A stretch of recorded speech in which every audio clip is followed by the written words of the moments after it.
Nursing process के ऊपर है। नर्सिंग प्रोसेस यानी नर्सिंग प्रक्रिया क्या होता है, इसके विशेषता को बताना है। देखिए, मैं आपको कम्युनिटी हेल्थ नर्सिंग के स्टेप्स यानी प्रोसेस में बता चुका हूँ, ठीक है। प्रोसेस कहिए या स्टेप्स कहिए, बात वही होते हैं, ठीक है ना। तो नर्सिंग प्रक्रिया के क्या क्या स्टेप होते हैं मैं आपको कम्युनिटी हेल्थ नर्सिंग में ही बता चुका हूँ कि 5 स्टेप होते हैं। कौन कौन? तो पहला आकलन का, दूसरा नर्सिंग डायग्नोसिस, तीसरा प्लानिंग, चौथा क्रियान्वयन का और पाँचवा इवैल्यूएशन मूल्यांकन का। तो ये 5 पॉइंट आपको यहाँ भी ध्यान रखना पड़ेगा नर्सिंग प्रक्रिया में, क्योंकि मैं वहाँ पे बताया भी था कि आपको चाहे कम्युनिटी हेल्थ नर्सिंग के स्टेप पूछ ले या सीधा नर्सिंग प्रक्रिया के ही स्टेप पूछ ले, तो आपको बताना है, ठीक है। सेम प्रोसेस होगा, सेम चीज़ होगा। बाकी यहाँ भी पढ़ना है, यहाँ भी सवाल लॉन्ग में आते हैं यहाँ से, तो हम लोग देखते हैं, ठीक है। चलिए, एक क्वेश्चन तो आपसे ये पूछेगा 5 नंबर में कि नर्सिंग प्रक्रिया के बारे में बताइए। तो नर्सिंग प्रक्रिया को लिखकर इसके कैरेक्टरिस्टिक को आप लोग लिख दीजिएगा तो हो जाएगा 5 नंबर। देखिए, नर्सिंग प्रक्रिया एक क्रमबद्ध प्रक्रिया है। मैं आपको पहले ही बताया कि प्रक्रिया के मतलब क्या होता है कि एक पीढ़ी बाई पीढ़ी जो है आगे की तरफ चलना, यही प्रक्रिया होता है। प्रोसेस मतलब क्या होता है? विधि क्या होता है? तो कोई भी काम हम करते हैं तो जो काम प्रोसेस में होता है मतलब दर बाई दर आगे बढ़ता है, और जो भी चीज़ें धीरे धीरे एक क्रमबद्ध तरीके से आगे बढ़े तो वह एक प्रक्रिया में आ जाता है, ठीक है ना। तो यही प्रोसेस एक क्रमबद्ध होता है नर्सिंग प्रक्रिया, जिसके अंतर्गत मतलब जिसके अंदर, इस प्रक्रिया के अंदर रोगी के स्वास्थ्य का मूल्यांकन करना, रोगी की सेवा की योजना बनाना कि कैसे जो है उसके हम योजना, कैसे उसको काम देंगे, कैसे उसका सेवा करेंगे, इसका योजना बनाना। उसके बाद जो है सेवा को रोगी पर कैसे लागू करना है मतलब क्रियान्वयन, इम्प्लीमेंटेशन, और उसके प्रभाव का मूल्यांकन करना, और लास्ट वाला मूल्यांकन करना शामिल है। मतलब यह एक नर्सिंग प्रक्रिया एक क्या है, हमारा क्रमबद्ध जो है प्रक्रिया है, सीरियल प्रोसेस है। अब इसके अंतर्गत मतलब इसके अंदर, इस प्रक्रिया के अंतर्गत होता यह है कि मूल्यांकन मतलब आकलन करना, मतलब आकलन करना, स्वास्थ्य के बारे में जानना कि कैसे हुआ है, किस कारण से हुआ है, तो ये आकलन होता है, आकलन करना स्वास्थ्य के बारे में। तथा रोगी की सेवा का योजना बनाना, ठीक है ना, योजना बनाना भी शामिल होता है। उसके बाद उस पर कैसे उस योजना को लागू करना है मतलब कैसे सेवा देना है, तो ये होता है। और उसके प्रभाव, जो भी काम किए हैं उसका कितना ज़्यादा इफेक्टफुल रहा है, तो उसके प्रभावों का मूल्यांकन करना इस प्रक्रिया में शामिल होता है। मतलब सीधा कहा जाए तो 5 पॉइंट को, 5 सीरियल को यहाँ पे लिख दिया गया है, वही परिभाषा हो गया, ठीक है। अब यहाँ पे देखिए, ये जो हम लोग परिभाषा जो देखे हैं ना, तो ये परिभाषा जो है बताता ये है कि एक लोइस लोनेस थे, ठीक है ना, लोइस नोलेस थे। अब ये जो लोइस नोलेस थे, इन्होंने 1967 में 5DS का इस्तेमाल करते हुए नर्सिंग प्रक्रिया को परिभाषित किया। ये अलग की बातें हैं कि मैं आपको आगे बताऊंगा। तो 5 स्टेप अलग है, लेकिन वो 5 स्टेप इसी 5DS से लिया गया है, इसी 5DS से रिलेटेड है। तो एक लुइस लोनेस थे, इन्होंने जो है 1967 में 5DS का इस्तेमाल किया, किसके लिए? इस नर्सिंग प्रक्रिया को दिखाने के लिए, प्रकाशित करने के लिए। यानी 5DS मतलब 5 गो D का इस्तेमाल किया, और यही 5D के अंतर्गत इन्होंने इस नर्सिंग प्रक्रिया को बता दिया, दिखा दिया कि यह ऐसे ऐसे होता है, ठीक है। देखिए, 5D है तो उसमें फर्स्ट वाला D का मतलब है खोजना, डिस्कवर करना। खोजने का मतलब होता है कि कैसे बीमारी हुआ है, ये बीमारी का क्या कारण है, मतलब एक प्रकार से आकलन वाला स्टेप जो है यहाँ पे डिस्कवर होता है, खोजना। उसी प्रकार से जो दूसरा स्टेप वहाँ पे नर्सिंग डायग्नोसिस का होगा, वो यहाँ पे डेल्वी होता है, मतलब गहन अध्ययन करना, मतलब एकदम डीपली अध्ययन करना। तीसरा है डिसाइड यानी निश्चय करना या योजना बनाना, यह प्लानिंग में होता है वहाँ पे। तो यहाँ पे डिसाइड दिया गया है डी से डू मतलब लागू करना, मतलब करना, यानी जो भी हम निर्णय लिए हैं, निश्चय योजना बना है, उसको कैसे हम काम करेंगे, उसको लागू करेंगे, तो ये डू होता है, ठीक है।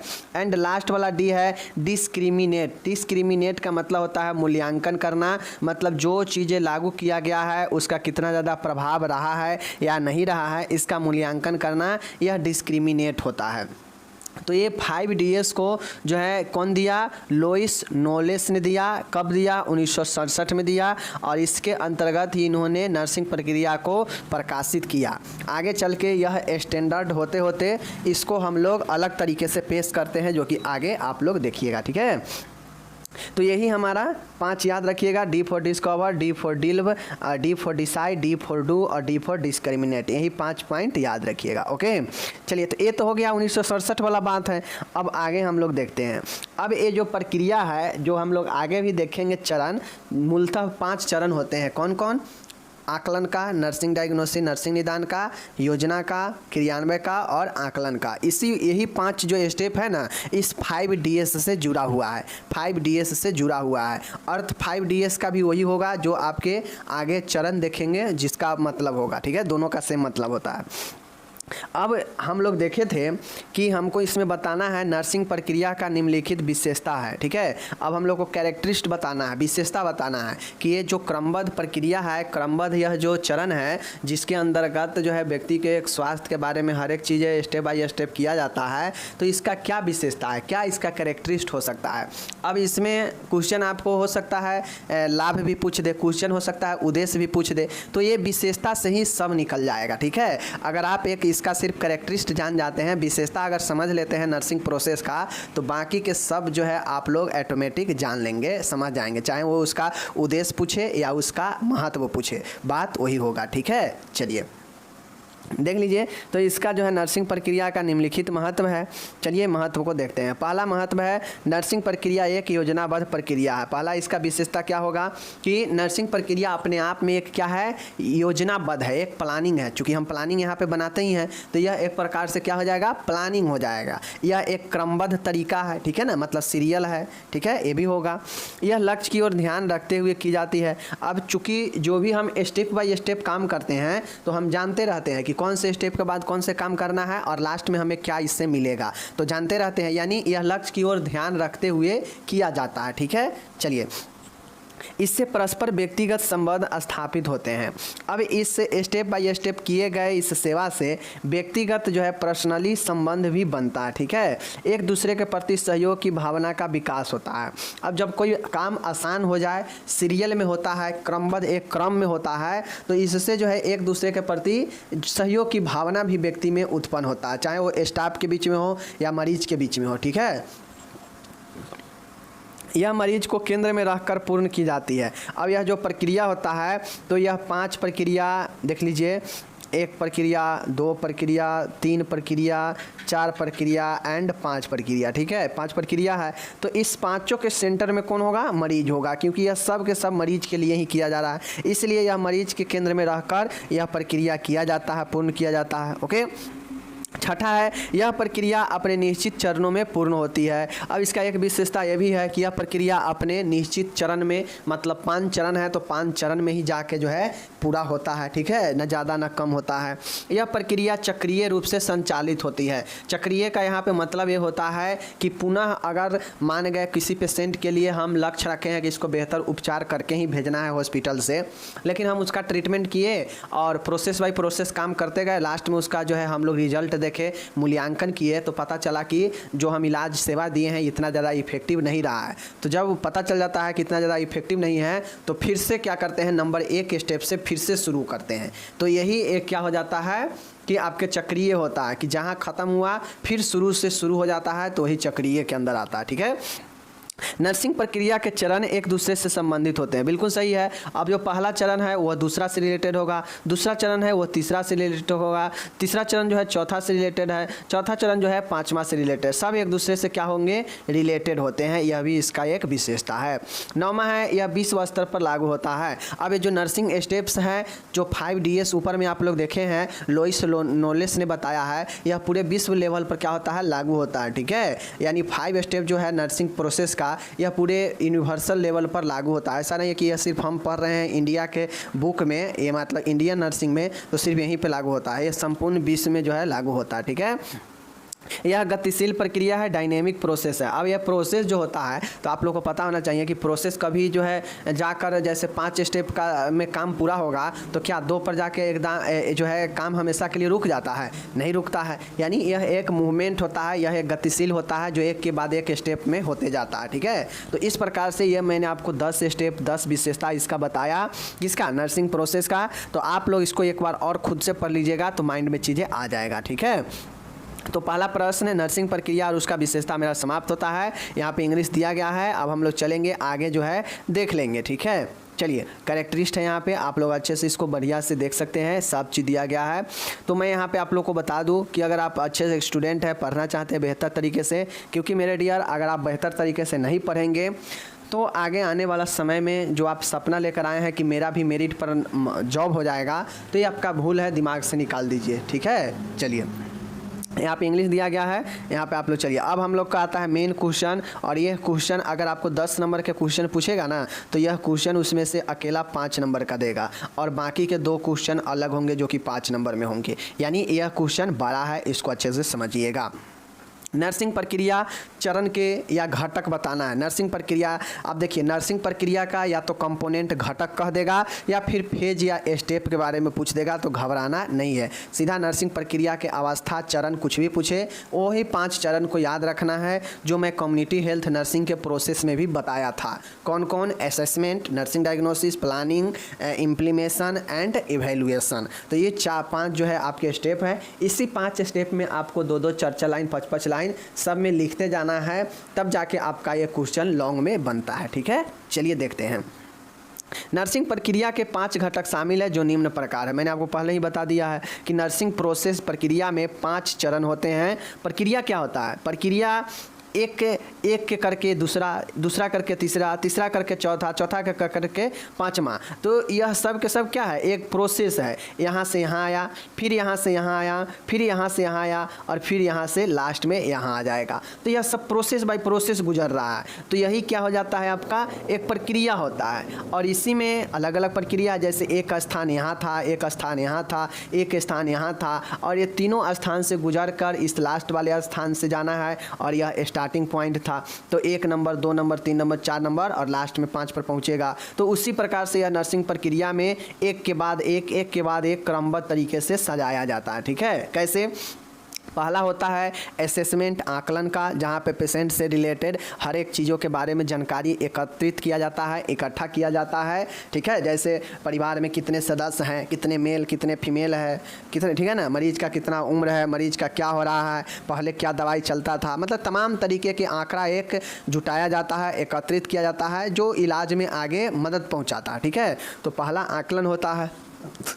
दूसरा होता है नर्सिंग डायग्नोसिस। नर्सिंग डायग्नोसिस का मतलब है नर्सिंग निदान। नर्सिंग निदान का मतलब होता है कि जब सूचना एकत्रित हो जाता है मरीज के बारे में, उसके परिवार के बारे में, तो नर्स वहाँ पे उसका डायग्नोस्टिक करती है, वहाँ पे डायग्नोसिस करती है, निदान करती है। निदान मीन्स कहा जाए तो चयन करती है कि लक्ष्य तैयार करती है, ठीक है ना, कि हमें कौन से चीज़ों पर सबसे पहले प्राथमिकता देना है, ठीक है। मतलब अगर परिवार में 5 व्यक्ति है, उसमें से 3 व्यक्ति जो है ग्रसित है बीमारी से, तो नर्सिंग डायग्नोसिस स्टेप जब बनेगा तो सभी पूरा घर के ख्याल रख के बनेगा, लेकिन उस घर के ख्याल तो रखा जाएगा, लेकिन जब दूसरा स्टेप नर्सिंग डायग्नोसिस में जाएगा तो वहाँ पे ये देखेगा कि सबसे पहले क्रिटिकल पोजीशन किसका है, सबसे ज़्यादा ज़रूरी किसको है इलाज करना, तो वहाँ पे पहचाना जाता है, और सबसे पहले जो इलाज के लायक होते हैं पहले उनको प्राथमिकता दिया जाता है, यानी उसका इलाज किया जाएगा। मतलब वहाँ पे नर्सिंग डायग्नोस्टिक किया जाता है और पता किया जाता है कि सबसे ज़्यादा ज़रूरी आवश्यकता किसको है, ठीक है। तीसरा है योजना। योजना का मतलब होता है कि जो भी हमें करना है, जो हम डायग्नोस्टिक में मरीज को चुने हैं कि इस मरीज को इलाज करना है, फलाने बीमारी के लिए, फलाना बीमारी है, तो उसके लिए हम योजना तैयार करते हैं। योजना मीन्स कहा जाए तो कैसे करना है, कब करना है, क्या करना है, ये सब के सब जो है योजना के अंदर बनता है, ठीक है। ये सब मैं कम्युनिटी हेल्थ में अच्छे से पढ़ा दिया हूँ, आप लोग अगर वहाँ पढ़े होंगे तो यहाँ पर दिक्कत नहीं होने वाला है, ठीक है। बाकी चौथा है क्रियान्वयन। सिर्फ अंतर ये था कि वहाँ पर कम्युनिटी हेल्थ लिखा था, यहाँ पे सीधा नर्सिंग प्रक्रिया नर्सिंग लिखा रहा है, ठीक है। चलिए, एंड चौथा है क्रियान्वयन। अब जो भी तीसरा स्टेप में मैंने प्लान कर लिया है, योजना बना लिया है, तो अब उस योजना को हम कैसे लागू करेंगे, कैसे उस योजना पर काम करेंगे, तो यह चौथा स्टेप काम को क्या करता है, शुरू करवाता है, यानी काम को स्टार्ट करवाता है, यानी मरीज को देख रेख करने का काम शुरू होता है। एंड 5वां स्टेप आता है, लास्ट स्टेप आता है, वहाँ पे मरीज का, ठीक है, जो नर्स होती है वह नर्सिंग प्रोसेस में सबसे लास्ट पॉइंट में अपने कामों का एवेल्युएशन विश्लेषण करती है, आकलन करती है, या फिर जो भी नर्स उसके से सीनियर नर्स होगी वो नर्स क्या करती है कि वो अपने से जूनियर के कामों का मूल्यांकन करती है। मूल्यांकन मीन्स कि कैसा काम हुआ है, इफेक्टिव हुआ है या नॉन इफेक्टिव हुआ है, या इसका क्या परिणाम रहा है। तो अगर अच्छा परिणाम है तो ठीक है, अगर नहीं लक्ष्य की प्राप्ति हुआ है तो फिर से एक स्टेप से शुरू करते हैं। तो इसी प्रकार से यह 5 जो है स्टेप आपको माइंड में रखने पड़ेंगे। ठीक है, चलिए अब चलिए हम आपको थोड़ा थोड़ा डिस्कस करके बता देते हैं। पहला है आकलन। आकलन का मतलब होता है कि यह प्रथम स्टेप है, प्रथम चरण है किसका, नर्सिंग प्रक्रिया का। बिल्कुल सही बात है। आकलन में क्या होता है, देखिए नर्स द्वारा मरीज की स्वास्थ्य समस्या का पता किया जाता है, वह तथ्य एकत्रित किया जाता है। मैंने उस ऊपर में ही बताया कि नर्स जो है मरीज के स्वास्थ्य के जुड़ी हुई सभी समस्या के बारे में पता करती है। ठीक है, पता करने के बाद सूचनाओं को क्या करती है, कलेक्शन एकत्रित करती है आकलन में, यही पहला है। इन तथ्यों के आधार पर मरीजों को देखभाल प्रदान करने के लिए उचित प्रक्रिया अपनाई जाती है तथा रोगी के स्वास्थ्य संबंधी सूचना, स्वास्थ्य समस्या एवं स्वास्थ्य आवश्यकताओं का आकलन किया जाता है। मतलब स्वास्थ्य के बारे में व्यक्ति का आकलन करना, जैसे कि व्यक्ति को क्या प्रॉब्लम है, कब से प्रॉब्लम है, ठीक है, घर में और कोई तो पीड़ित नहीं है इससे, तो ये सब के सब जो है पता करना आकलन के अंतर्गत आता है। तो पहला हो गया आकलन। अब मेरे डियर सब चीज़ का जो भी प्रोसेस हम इसमें 5 स्टेप देखेंगे, 5 स्टेप का कुछ ना कुछ अपना अपना उद्देश्य होगा कि आखिर ये स्टेप हम क्यों कर रहे हैं। इस नर्सिंग प्रोसेस में हम ये 5 स्टेप में हर एक अपना अपना स्टेप का एक अपना अपना उद्देश्य है, पर्पज है कि यह स्टेप किस पर्पज से है, किस उद्देश्य से है, किस जो है उपयोग से है। ठीक है, तो सबका उद्देश्य भी लिखना पड़ेगा। तो आकलन का क्या उद्देश्य है देख लीजिए। आकलन का उद्देश्य यही होगा कि मरीज का मूल्यांकन यानी अवलोकन किया जाता है, समस्याओं को जांचा जाता है, स्वास्थ्य से संबंधित जानकारी के बारे में इकट्ठा किया जाता है, सूचना को, स्वास्थ्य समस्या को निश्चित किया जाता है। ठीक है, और जानकारी को नियोजित मतलब जानकारी को एकत्रित करके नियोजित किया जाता है। तो यह हो गया आपका पहला क्या चीज़, आकलन का उद्देश्य। आकलन में मुख्यतः ये याद रखिएगा, समस्या को निश्चित करना, जानकारी इकट्ठा करना, समस्याओं को जांच करना, बीमारियों का अवलोकन करना। ठीक है, तो ये जो है कम से कम 4 उद्देश्य जरूर याद रखिएगा जो असेसमेंट का है। ठीक है, चलिए अब टूल्स ऑफ असेसमेंट। अब किन किन के जरिए मरीजों के समस्याओं के बारे में, उसके स्वास्थ्य से संबंधित समस्या के बारे में जानकारी कर सकते हैं या सूचना एकत्रित कर सकते हैं। तो आकलन करने के लिए डायरेक्ट ऑब्जर्वेशन है जो देखकर होता है। ठीक है, इंटरव्यू है, इंटरव्यू ले सकते हैं, फिजिकल एग्जामिनेशन शारीरिक परीक्षण हो सकता है, काउंसलिंग हो सकता है, और इन सब के जरिए जो है मरीज के आकलन करते हैं। ठीक है, 5वां है क्लिनिकल रिकॉर्ड जो कि पहले का होता है। ओके, दूसरा हमारा स्टेप है, वो स्टेप है नर्सिंग निदान। नर्सिंग निदान कहा जाए मेरे डियर, नर्सिंग निदान आपको यहाँ पे कहा जाए तो नर्सिंग निदान का दूसरा स्टेप है। मैं आपको पहले ही बताया कि यह नर्सिंग प्रक्रिया का दूसरा चरण है। इस चरण में क्या होता है देख लीजिए। इसके अंतर्गत नर्सिंग आकलन द्वारा एकत्रित किए गए आंकड़ों तथा तथ्यों का विश्लेषण करके रोगी की स्वास्थ्य समस्या को निश्चित किया जाता है। मतलब नर्सिंग निदान में मैंने आपको क्या बताया था कि यहाँ पे एग्जैक्ट जो है निश्चित किया जाता है, लक्ष्य को फिक्स किया जाता है कि हाँ हमें इस लक्ष्य पर इस बीमारी के लिए काम करना है, मीन्स मरीज को देखभाल सेवा देना है। तो नर्सिंग निदान में लक्ष्य को क्या होता है निर्धारित किया जाता है, सेवा देने का जो है क्या होता है बनता है, जो कि एग्जैक्ट पॉइंट बनता है, पता किया जाता है। ठीक है, तो यह कैसे पता किया जाता है, तो जो आकलन असेसमेंट में जो भी सूचना, जो भी आंकड़ा, जो भी तथ्य मिला है उसके आधार पर स्वास्थ्य समस्याओं को निश्चित किया जाता है कि फलाना समस्या है और इसको ये काम, ये ट्रीटमेंट इसको देना है। ठीक है, तो दूसरा स्टेप यही नर्सिंग निदान का होता है। ठीक है, चलिए अब इस निदान का भी अपना लक्ष्य, अपना उद्देश्य है कि आखिर इस स्टेप में नर्सिंग निदान का क्या उद्देश्य है, क्यों है ये। तो मेरे डियर नर्सिंग निदान जो है आकलन में एकत्रित आंकड़ों का विश्लेषण करता है, विश्लेषण करके तब न स्वास्थ्य समस्याओं को निश्चित करता है कि हाँ पेशेंट को फलाना दिक्कत है तो इस चीज़ को, बीमारी का इलाज किया जाएगा, होता है ना। तो नर्सिंग आकलन से एकत्रित सूचना का विश्लेषण जो है करना, इसका जो है उद्देश्य होता है। रोगी के समान स्वास्थ्य व क्रिया स्तर की जाँच करना कि मरीज जो है कितना ज़्यादा जो है इफेक्टिव है, रोगी की असमान क्रियाओं को पहचानना और उनमें भी सबसे जो क्रिटिकल सिचुएशन होता है उस चीज़ को नर्स क्या करती है, पहचानती है और उसका ट्रीटमेंट करती है। ठीक है, नर्सिंग निदान को क्रमबद्ध करना, नर्सिंग निदान भी क्रमबद्ध होता है। तथ्यों का क्रियान्वयन करना, इम्प्लीमेशन करना, यह हमारे जो है नर्सिंग निदान के उद्देश्य है। ठीक है, अब हम लोग तीसरा देखेंगे, प्लानिंग देखेंगे। प्लानिंग के मतलब योजना होता है, और हम लोग जानते हैं कि यह प्रक्रिया नर्सिंग प्रक्रिया का तीसरा चरण है, तो ये तो लिखेंगे ही लिखेंगे। इसके बाद हम लोग क्या लिखेंगे मेरे डियर, सामने है आपके, देखिएगा। इसके अंतर्गत रोगी की आवश्यकताओं को निर्धारण करके उसकी नर्सिंग देखभाल से संबंधित कार्य योजना बनाई जाती है। इसमें पहले रोगी की समस्या की प्राथमिकता तय की जाती है तथा बाद में उसके अनुसार लक्ष्य व उद्देश्य निर्धारित किए जाते हैं। योजना तीसरा पॉइंट है और तीसरा स्टेप है। तो योजना का अर्थ होता है कि इसमें मरीज के जो भी स्वास्थ्य समस्या को निश्चित किया गया है कि एक मरीज के अंदर मान गए कि अगर उसका यूरिन पास नहीं हो रहा है, यूरिन उसका क्या है, यूरिन जो है रिटेंशन हो चुका है, यूरिन नहीं आ रहा है, तो ऐसे में हम निश्चित कर चुके हैं कि हाँ हमें यूरिन के लिए देखभाल करना है कि कैसे यूरिन निकले और पेशेंट रिलैक्स हो, रेस्ट में आए। ठीक है, तो इसके लिए हम क्या करेंगे, चौथे में योजना बनाएंगे। योजना के मतलब होता है कि कब करना है, क्या करना है, कैसे करना है। ठीक है ना, तो ये बताता है कि हम अपने निश्चित समस्या जो किए हैं तो उसको कैसे हम जो है योजना के अंतर्गत समस्याओं को लाएंगे और उसको कब, कैसे और क्यों जो है करते हैं। ठीक है, तो यह हमें जो है योजना के अंतर्गत समस्याओं के बारे में, योजना बनाने के बारे में बताता है और इसी योजना के तहत देखभाल शुरू होता है। ठीक है, चलिए अब इस जो है इसको देख लीजिएगा। नर्सिंग प्रक्रिया के दौरान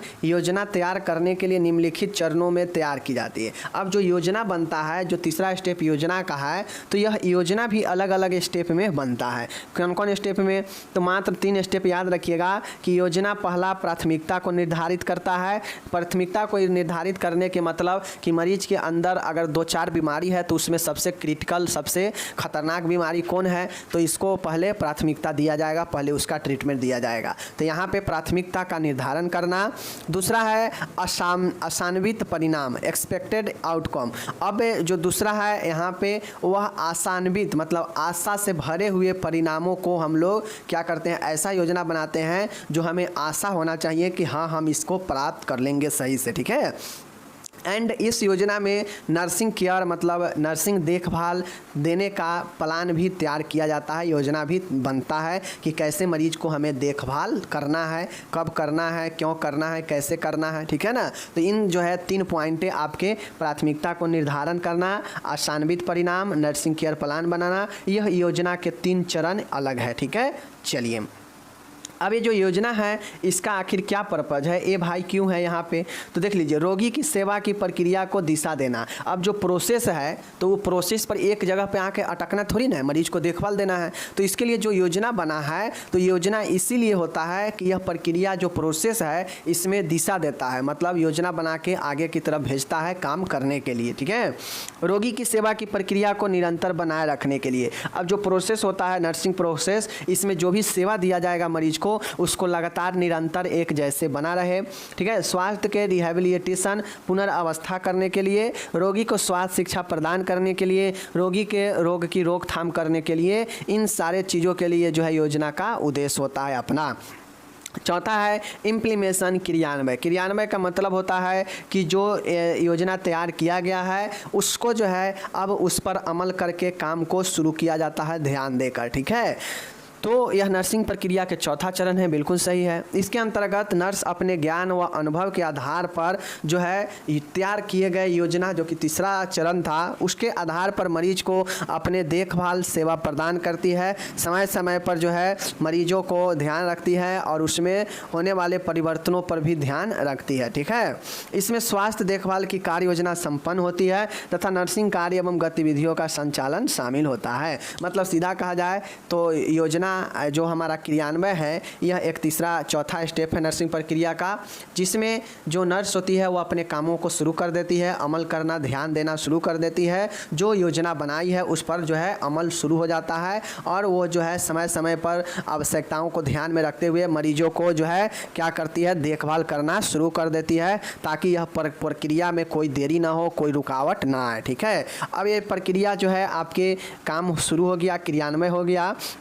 अब इस क्रियान्वयन का क्या उद्देश्य होता है मेरे डियर, देख लीजिए। तो नर्सिंग योजना एवं योजना के चरणों को बनाना, चरण को अगर आपको अच्छे से बनाना है, कंप्लीट बनाना है, तो कहीं ना कहीं आपको क्या करना पड़ेगा, आपको कहीं ना कहीं योजना और चरण में आपको कहीं ना कहीं काम को शुरू करना ही पड़ेगा। जब तक काम शुरू नहीं होगा तब तक कैसे पता चलेगा कि आप जो काम दिए हैं वो इफेक्टिव है, सही दे रहे हैं या नहीं दे रहे हैं। तो काम शुरू करता है, उससे योजना के चरण में क्या होता है, बनावट बनता है, ठीक है, चरण बनता है। रोगी के उपचार उपलब्ध होता है यहाँ पे, चूँकि काम शुरू हो जाता है। रोगी के लिए प्राथमिकता निश्चित होता है कि रोगी को जो है स्वास्थ्य को बेहतर किया जाए, ऐसे काम किए जाते हैं। नर्सिंग सेवा उसको चरणों को क्रियान्वित करना और क्रियान्वय इम्प्लीमेशन करने से ही नर्सिंग का ये जो चरण हम लोग देख रहे हैं, यह चरण जो है भी चरण का भी जो है शुरू हो पाता है। मरीज का पुनः निर्धारण रीअसेसमेंट करना, और यहीं पे जो है मरीज का पुनः निर्धारण भी किया जाता है। तो इसमें मुख्यतः 3 चीज़ें हैं, यह योजना और योजना के चरणों को बनाता है, यह उपचार उपलब्ध कराता है, ठीक है, और यह नर्सिंग सेवा उसके चरणों को क्रियान्वित करता है, और यह रोगी के लिए प्राथमिकता निश्चित करता है। तो यह जो है इसका उद्देश्य होता है किसका, क्रियान्वय का, ठीक है। एंड लास्ट वाला है 5वां मूल्यांकन। मूल्यांकन यह हमारा 5वां और अंतिम चरण होता है नर्सिंग प्रोसेस का। इसमें नर्स द्वारा प्रदान की गई जो भी नर्सिंग क्रिया है, जो क्रियान्वय में दिया गया है मरीज को, ठीक है, उसके बारे में निष्कर्ष निकाला जाता है कि जो अपेक्षित परिणाम रखे गए थे वे प्राप्त हुए हैं या नहीं हुए हैं। मतलब जैसे गोल सेट होता है ना, लक्ष्य प्राप्त लोग करता है कि हमें ये काम करना है, जब वो काम में हम असफल हो जाते हैं तो हम अपने अंदर कहीं ना कहीं उसके रिजल्ट के बारे में एवेल्युएट करते हैं, मूल्यांकन करते हैं कि किस कारण से नहीं हुआ है, क्या कमी रह गया है। तो ये कहीं ना कहीं नर्सिंग प्रोसेस का जो अंतिम चरण मूल्यांकन है, यह नर्स द्वारा जो भी प्रदान किया गया काम सेवा होता है, यानी नर्सिंग क्रिया होता है, इसके बारे में जो है इससे हम निष्कर्ष निकालते हैं अंत में कि मरीज को जो हम चाह रहे हैं वैसा परिणाम मिला है या नहीं मिला है। मीन्स जो लक्ष्य रखा गया था कि मरीज को बेहतर करना है, इस बीमारी में, इस बीमारी से छुटकारा दिलाना है, तो क्या वह पूरा हुआ है या नहीं हुआ है, इस निष्कर्ष पर हम पहुँचे हैं या नहीं पहुँचे हैं, ठीक है। इसमें मरीज की स्थिति में कितना सुधार आया है या नहीं आया है या कम आया है, इस पर मरीज को जो है ध्यान दिया जाता है और मरीज को तैयार किया जाता है। यह भी नर्सिंग प्रक्रिया का महत्वपूर्ण चरण है। इसमें प्रक्रिया के प्रभावों या दुष्प्रभावों का पता लगाया जाता है। मतलब जो भी क्रियान्वय किया जाता है उसका कितना प्रभाव रहा है, कितना जो है दुष्प्रभाव रहा है, इसके बारे में पता कहाँ से चलता है, एवेल्युएशन से पता चलता है। जैसे आप एक स्टूडेंट है तो आप पढ़ाई कर रहे हैं और आप एग्ज़ाम दिए हैं, तो आप एग्ज़ाम देने के बाद आपके रिजल्ट आते हैं। रिजल्ट क्या है, एक प्रकार से एवेल्युएशन है, जो आपके पूरे साल भर के पढ़ाई, आपके कामों को बताता है। वो 5 दिन 7 दिन के एग्ज़ाम, ठीक है ना। तो उसी प्रकार से नर्स का एवेल्युएशन एग्ज़ाम कौन सा होता है, नर्सिंग प्रक्रिया के अंतिम वाला चरण होता है, जहाँ पे उसके द्वारा दिए गए सेवाओं के प्रभावों और दुष्प्रभावों के बारे में जानकारी मिलता है कि कितना ज़्यादा जो है जो अपेक्षित परिणाम है आया है या नहीं आया है, इसके बारे में पता चलता है। तो इसीलिए यह आपका लास्ट चरण है, ठीक है, मूल्यांकन। अब इसका क्या उद्देश्य है मेरे डियर, तो इसका भी उद्देश्य है, देख लीजिए। मूल्यांकन के उद्देश्य एवं लक्ष्यों के आधार पर प्राप्त परिणामों की तुलना करना। अब ये मूल्यांकन के जरिए हम तुलना करते हैं कि जो पहले था और जो अब है उसमें कितना ज़्यादा डिफरेंस है या कोई सुधार है या नहीं है, इस चीज़ का जो है क्या करते हैं हम, डिफरेंस तुलना करते हैं। सेवा योजना में भूल की पहचान करना। अब ये जो हम लोग योजना बनाए थे, सेवा बनाए हैं, इस प्रक्रिया में लास्ट वाला आकलन के द्वारा हम खुद के इस चीज़ को भी पहचान पाएंगे कि इसमें हम कितना ज़्यादा भूल किए हैं, गलती किए हैं, एरर किए हैं, इसके बारे में आपको पता चलता है नर्सिंग प्रक्रिया से।